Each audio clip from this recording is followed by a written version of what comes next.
இடைவேளைக்கு பிறகு மீண்டும் சந்திக்கிறோம். You are watching Thalam Indian Beat. நிகழ்ச்சியில அடுத்து ஒரு இசை சங்கமத்தை பார்க்க போறோம். Yes, the fusion of raga and jazz. But before we see that, Magha, why don't you tell me something you know about raga? Then I'll share with you whatever little I know about jazz. தாராளமா சொல்றேன். நீங்க தயாரா? I'm all ears. ராகங்கள் 16 உருவான வரலாறு நான் பாடும்போது அறிவாயம்மா. Wow, amazing singing. Isn't that a famous Rajini song? சரியா சொன்னீங்க. பாத்தீங்களா, கவியரசு கண்ணதாசனோட பாடல் வரிகளை வச்சே நீங்க கேட்ட கேள்விக்கு டக்குனு பதில் சொன்னேன். Very impressive. You know, Magha, after listening to your singing, I can infer that there are thousands of ragas. Jazz, on the other hand, is a genre of music that originated in America, and there's a lot of improvisation to it.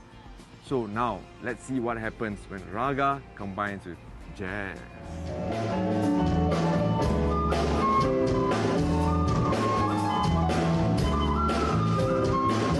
Indian classical music and American music came together to present a night of Carnatic-inspired jazz at the outdoor stage of the Esplanade recently. Hailed as a soul-lifting quintet, the band is aptly named RaghaJazz, and they have been around in Singapore for more than 10 years now. RaghaJazz was formed in the year 2010 when Esplanade had their free programs called Asian Vibes. So I called upon my musical friends from my school. I was studying LaSalle College of the Arts, so we came together as a band to present some of our original compositions. Mainly the compositions of RaghaJazz are influenced by Carnatic, Hindustani and jazz music because the band was formed when I was studying jazz in LaSalle. So I just wanted to find a way to approach jazz in my school. So I thought of composing music with the music that I already know, so I try to harmonize and try to create a language that I can relate to. For the past 5 years, RaghaJazz has been featured at various renowned festivals that include the Singapore Heritage Festival, the Singapore Writers Festival, Sing 50 Mega Concert, Kala Utsavam and the Mosaic Music Festival. In RaghaJazz, you can actually get to listen to a lot of different kind of instruments. You get to listen to the bass guitar, you get to listen to the keyboards, and of course the drums as well. And I'm playing the Indian classical flute, so you get to also listen to how the drummers interpret Indian classical rhythms with like a rock drummer interpreting Indian classical rhythms, the jazz keyboardist interpreting the jazz harmonies, interpreting the ragas especially. So these are the unique elements.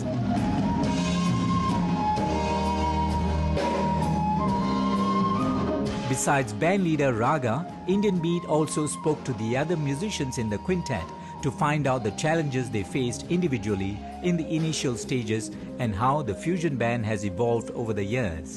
I think one of the most fundamental difficulties that arise for me, at least as a Western musician, is the rhythmic complexity. You know, it's something that I had to take some time to learn, get used to. Mostly what it was repetition and really internalizing the sound of it. You have Western music and this Indian music that you put together, but it doesn't sound like you've just put it together. It becomes something new altogether. I don't think there's a fixed way. Some guys, like for example, just play classical or just play jazz. So they stick to it, they get really good at it. For me, I'm happy doing this way where I try to get good at every little genre that I'm playing.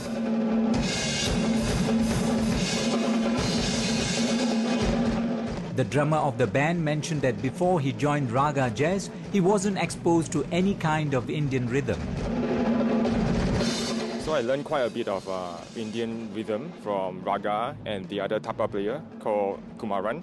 So I think our unique selling point is a mixture of sound and different culture through music, and we kind of blend the Indian classical and some of the pop and jazz, all these elements together, and then we kind of make our own thing.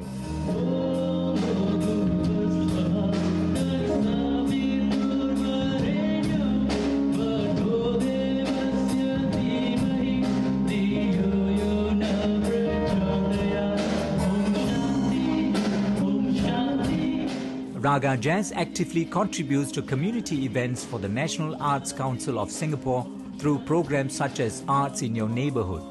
The band was also the featured opening performance at the launch of the Musicians Guild in Singapore in 2015. In the same year, RaghaJazz also released 3 singles titled Green Moon, Saraswati and My Funny Old Flame. We put out a lot of energy to the audience. One thing they can hope to take away is a broader music perspective. So if you've only ever listened to Western music, now you're introduced to how it functions in a different context. And if you've only ever listened to Indian music, then you're hearing how this can fit into something perhaps that might be more mainstream. Given the context, we're in Singapore, we have a lot of friends who play very, very different instruments. So we get to experience different kind of music. It can be Chinese classical, it can be Malay traditional music, Indian classical music. So there are many variations of music that we get to listen. So based on this, we can actually create our own interpretation of what the sounds are.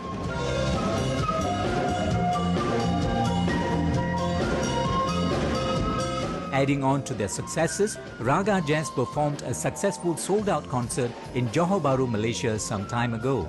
The works of RaghaJazz has garnered more than 30,000 views on social media channels and have been a featured study for a UNESCO research program on contemporary identities of Singapore musicians.